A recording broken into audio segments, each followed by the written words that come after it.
I work as a prop trader, proprietary trader for an investment bank in London, in the city. And I was due my bonus in March. Cut a long story short, I was hospitalised in January for 8 days, which was completely unrelated to COVID. And because of that, our desk P&L, which profit loss account, was short. So they paid me half my bonus. So I'm still owed the other half from March. And I'm in a bit of a, well, I'm hoping to get a bit of advice because I'm a bit of a tussle over what to do. Essentially, I've not taken legal advice as such because I've just taken internal kind of asked people in the bank and stuff, and they say I haven't got a leg to stand on. And I was wondering if you could maybe help me further, maybe. Sure. Give me some idea. Are you the sort of trader who gets bonuses of $500,000 to $1 million, or are you the sort of trader who gets bonuses of £2,000? Do you want the figure, or? Yeah, why not? Well, I suppose in banking terms, it's probably not a lot, but in day-to-day terms, it's quite a lot. But it's 225. 225,000 or 225 pounds.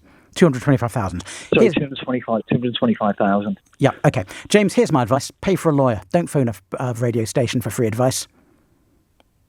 Really? Yes, there's enough money there to make it worth consulting a lawyer, not getting 3 minutes of advice over the telephone. I will give you 3 minutes of advice. It's simply this. Banks have a huge amount of discretion in the bonus that they pay to senior traders.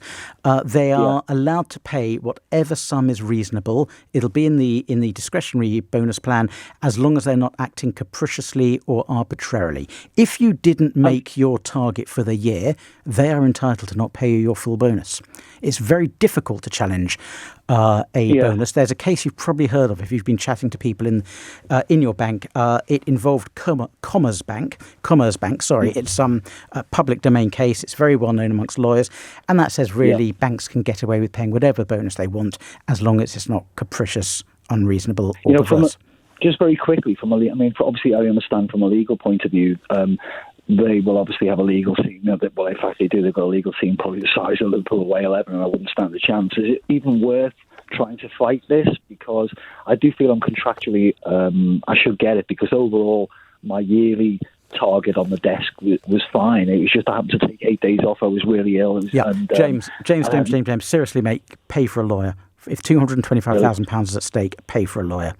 They'll need to look at the bonus plan. They'll need to look at your performance. They'll need to look at all the correspondence. They'll be able to give you proper advice. It's worth paying for a lawyer on this one.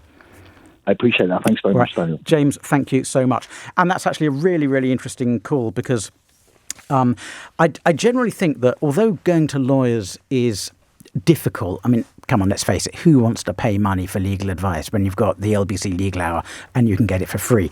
When there is serious money at stake, as there was just then, it is worth going and getting legal advice, because a lawyer can look at the documents, they can read them, and give a much, much more informed view and have time to think about it, rather than getting 3 or 4 minutes on a telephone call. And while I'm always delighted to help when that level of money is at stake, go and get some proper legal advice.